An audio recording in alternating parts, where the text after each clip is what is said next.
Ikrimah bin Abu Jahal. Syria, bulan Agustus 636 Masehi. Pertempuran Yarmouk telah memasuki hari keempat. Menjelang sore, sayap kiri pasukan Muslim yang dipimpin Abu Ubaidah dan Yazid bin Abu Sufyan sudah diambang kehancuran oleh kavaleri pemanah Bizantium. Sepertinya, pertempuran Yarmouk hari keempat akan berakhir dengan hilangnya sayap kiri pasukan Muslim. Pada situasi genting itulah, komandan kavaleri cadangan menggerakkan juritnya melindungi pergerakan mundur pasukan sayap kiri. Bukan pekerjaan yang mudah, 400 personel kavaleri cadangan harus menahan gelombang pasukan Romawi yang lebih besar dan berada dalam moral tempur yang sangat tinggi. Sementara itu, di garis belakang, pasukan sayap kiri berhasil melakukan reorganisasi dan kembali ke garis depan pertempuran. Kembalinya pasukan sayap kiri ke garis depan segera mengubah jalannya pertempuran. Kavaleri Bizantium yang tertahan pasukan cadangan kini mulai terdesak mundur. Komandan kavaleri cadangan yang berperan penting dalam penyelamatan sayap kiri pasukan Muslim itu adalah Ikrimah bin Abu Jahal, putra Abu Jahal, salah satu musuh utama Nabi Muhammad SAW. Ikrimah berasal dari Bani Ma'zum, salah satu kelompok suku Quraisy yang berpengaruh di Mekah. Ayah Ikrimah bernama Amr bin Hisham dan ibunya bernama Mujalidiyah binti Amr. Kelak, Amr bin Hisham inilah yang dikenal sebagai Abu Jahal atau bapak kebodohan karena permusuhannya kepada Nabi Muhammad. Ikrimah lahir pada tahun 598 Masehi ketika Mekah masih di zaman jahiliyah. Pada masa tersebut, Muhammad bin Abdullah belum diangkat sebagai Rasulullah. Ketika Muhammad bin Abdullah mulai mendapatkan perintah kenabiannya, Amr bin Hisham menjadi salah satu orang yang menentang dengan sangat keras. Begitu halnya dengan Ikrimah, bapak dan anak itu terlibat dalam berbagai peristiwa penyiksaan umat Islam di masa awal. Dan kebencian Ikrimah kepada umat Islam semakin memuncak pada Perang Badar. Perang pertama umat Islam melawan kaum kafir Quraisy setelah peristiwa hijrah. Pada pertempuran di Lembah Badar itulah Abu Jahal menemui ajalnya. Abu Jahal, salah satu tokoh penting Quraisy itu, tewas di tangan Abdullah bin Mas'ud. Di bawah dendam atas kematian ayahnya, Ikrimah pun kembali melibatkan diri dalam perang Uhud. Dalam pertempuran di kawasan perbukitan itu, Ikrimah memimpin pasukan sayap kiri. Di bagian sayap kanan, komandan pasukan dipegang oleh sepupunya, Khalid bin Walid. Berlanjut ke pengepungan Madinah yang dikenal sebagai Perang Khandaq. Ikrimah yang mulai bosan dengan pengepungan berlarut-larut itu sempat mencoba menerobos parit pertahanan. Percobaan yang sia-sia karena Sayyidina Ali bin Abi Thalib berhasil menghalangnya. Tahun 629 Masehi terjadi fakta perdamaian antara umat Islam dan kaum Quraisy Mekah. Fakta perdamaian itu dikenal sebagai Perjanjian Hudaibiyah. Ikrimah termasuk kaum Quraisy yang melanggar fakta perdamaian tersebut. Pada suatu ketika, bersama dengan beberapa anggota suku Quraisy, Ikrimah membantu Bani Bakr untuk menyerang Bani Khuza'ah yang merupakan sekutu umat Islam. Fakta perdamaian yang tidak berjalan semestinya itu membuat Nabi Muhammad mengambil keputusan menentukan, yaitu Fatu Mekah atau pembebasan kota Mekah. Parade umat Islam dari Madinah berhasil memasuki kota Mekah tanpa hambatan. Namun, Ikrimah dan beberapa anak buahnya melancarkan perlawanan. Ikrimah menyerang bagian dari pasukan Muslim yang dipimpin oleh Khalid bin Walid, sepupunya sendiri. Pertempuran tersebut berlangsung di Kandama, pinggiran kota Mekah. Serangan Ikrimah mudah dipatahkan oleh Khalid bin Walid. Ikrimah kemudian melarikan diri keluar Mekah dan mencoba bersembunyi di Yaman. Sikap Ikrimah yang bertindak terlalu jauh itu membuat dirinya menjadi buronan dengan hukuman mati. Situasi itu membuat keluarganya cemas. Ummu Hakim binti Al-Harits bin Hashim, istri Ikrimah yang merasa cemas, memberanikan diri menemui Nabi Muhammad di Bukit Safar. Ummu Hakim sendiri telah masuk Islam pada peristiwa Fatu Mekah tersebut. Nabi Muhammad SAW menyampaikan kepada Ummu Hakim bahwa Ikrimah aman di Mekah. Buronan nomor 1 umat Islam itu telah mendapatkan gerasi langsung dari Rasulullah.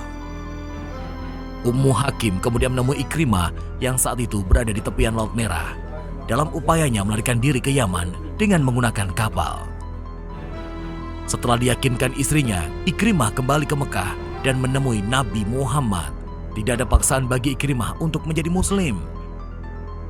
Namun, melihat kepribadian Nabi Muhammad, Ikrimah tanpa ragu mengucapkan kalimat syahadat. Ikrimah juga meminta kepada Nabi Muhammad mendoakannya agar dosa-dosanya terhapus. Nabi Muhammad pun memenuhi permintaan Ikrimah. Setelah puluhan tahun lamanya memusuhi Rasulullah dan pengikutnya, kini Ikrimah telah membuka lembaran baru. Ikrimah bin Abu Jahal akan menjadi salah satu sahabat Nabi yang memiliki sumbangsi besar dalam penyebaran agama Islam, bukan hanya di Arabia, tetapi hingga Syria. Setelah menjalani tahun-tahun penuh permusuhan kepada Nabi Muhammad, Ikrimah pun kini berbalik menjadi salah satu sahabat yang memiliki peran penting dalam penyebaran agama Islam. 2 tahun setelah Fatu Mekah, Nabi Muhammad SAW tutup usia. Umat Islam pun memulai era baru tanpa kepemimpinan seorang Rasulullah. Para sahabat kemudian bersepakat menunjuk Sayyidina Abu Bakar sebagai pemimpin umat Islam. Kepemimpinan Khalifah Abu Bakar segera diuji dengan serangkaian sikap murtad dan pembangkangan yang terjadi nyaris di seluruh penjuru Arabia. Khalifah Abu Bakar mengambil sikap tegas melancarkan operasi militer yang dikenal sebagai kampanye Perang Ridha. Ikrimah bin Abu Jahal ditunjuk menjadi salah satu panglima pasukan. Dengan memimpin sepasukan kavaleri, Ikrimah diberikan target ke Yamamah mengatasi sepak terjang Nabi palsu, Musailamah. Khalifah Abu Bakar memerintahkan kepada Ikrimah agar tidak melakukan kontak militer sebelum penggabungan pasukan dengan kontingen Khalid bin Walid. Tugas utama kontingen Ikrimah adalah untuk menarik perhatian pasukan Musailamah. Strategi ini bertujuan mempermudah pergerakan kontingen Khalid bin Walid agar lebih leluasa dalam kampanye militer di Arabia Utara. Sayangnya, Ikrimah mengabaikan pesan Khalifah Abu Bakar. Sesampainya di Yamamah, Ikrimah langsung melancarkan perang terbuka. Pasukan yang dipimpin Ikrimah tidak cukup kuat menembus pertahanan Yamamah. Gelombang pertempuran segera memaksa Ikrimah membawa pasukannya mundur. Berita kekalahan pasukan Ikrimah di Yamamah ini membuat Khalifah Abu Bakar marah. Ikrimah dan pasukannya kemudian diperintahkan bergerak ke Oman membantu kampanye militer Hudzaifah. Di kelanjutan Perang Ridha, Ikrimah dan pasukannya berada dalam kontingen Hudzaifah yang melakukan operasi militer di Oman, Bahra, dan Yaman. Serangkaian kampanye militer Perang Ridha itu berhasil memulihkan stabilitas Arabia. Seluruh semenanjung Arabia kini kembali ke dalam otoritas Madinah. Pasca Perang Ridha, Khalifah Abu Bakar mengarahkan targetnya ke Syria dan Persia, 2 kawasan yang berada di luar semenanjung Arabia. Ekspedisi pertama ke Syria dipimpin oleh Khalid bin Sa'id. Serangkaian kemenangan berhasil didapatkan oleh kontingen pasukan Muslim.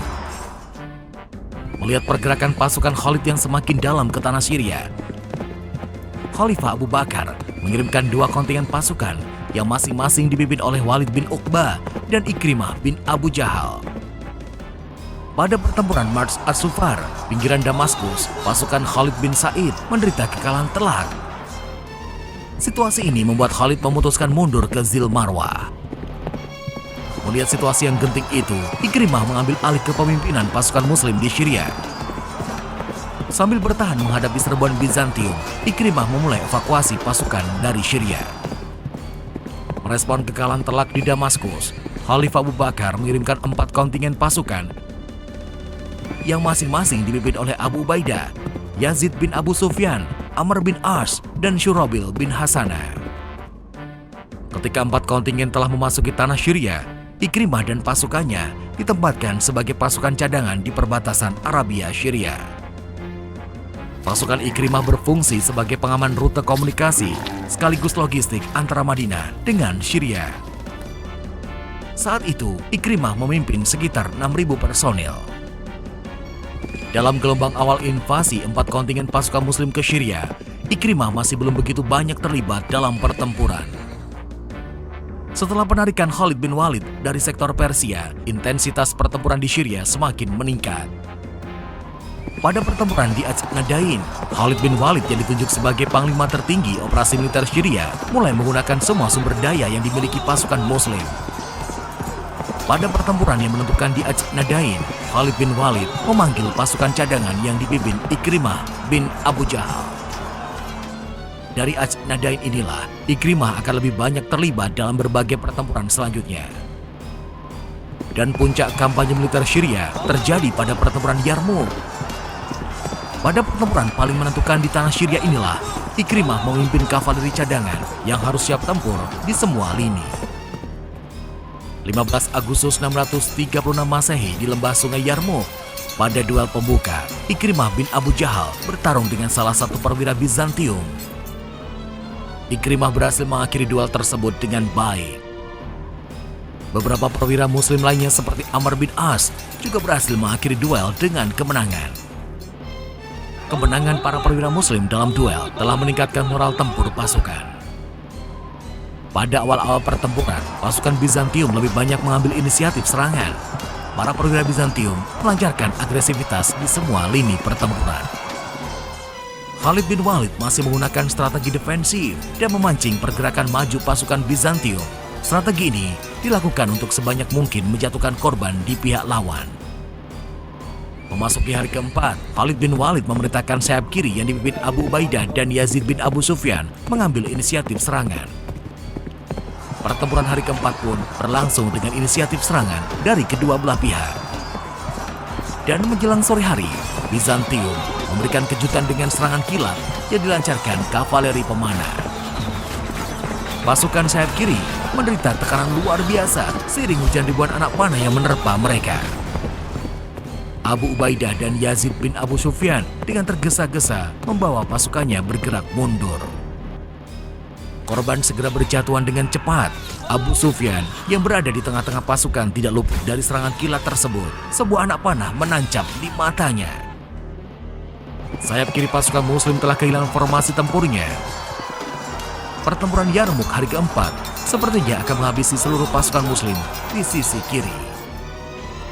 Manuver kilat kavaleri Bizantium telah diambang kemenangan. Dengan brutal, mereka menyerbu pasukan yang kehilangan formasi tempur. Pada detik-detik menentukan itulah, Ikrimah menggerakkan pasukan kavaleri cadangan, membelah serbuan kavaleri dan infanteri Bizantium.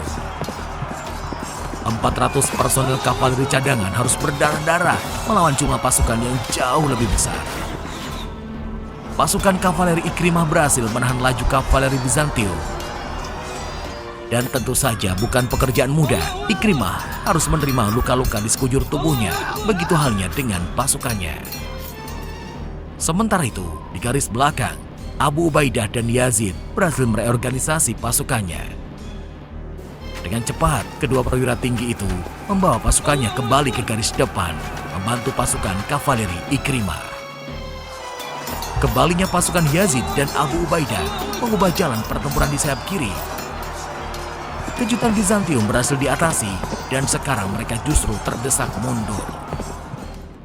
Pertempuran brutal di sayap kiri harus dibayar mahal oleh pasukan Muslim. Hampir semua pasukan Ikrimah gugur dan hanya sebagian kecil yang selamat dengan luka parah. Pada malam harinya, Ikrimah yang mendapatkan luka sangat parah akhirnya tidak mampu bertahan. Pertempuran Yarmouk hari keempat telah menjadi pertempuran terakhir bagi Ikrimah bin Abu Jahal.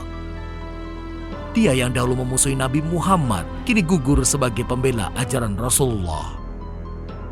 Kisah Ikrimah bin Abu Jahal ini dan juga para sahabat lainnya telah menjadi teladan bagaimana mereka yang dahulunya memusuhi Rasulullah kemudian berbalik dan bahkan bertaruh nyawa membantu penyebaran ajaran yang dibawa Nabi Muhammad SAW.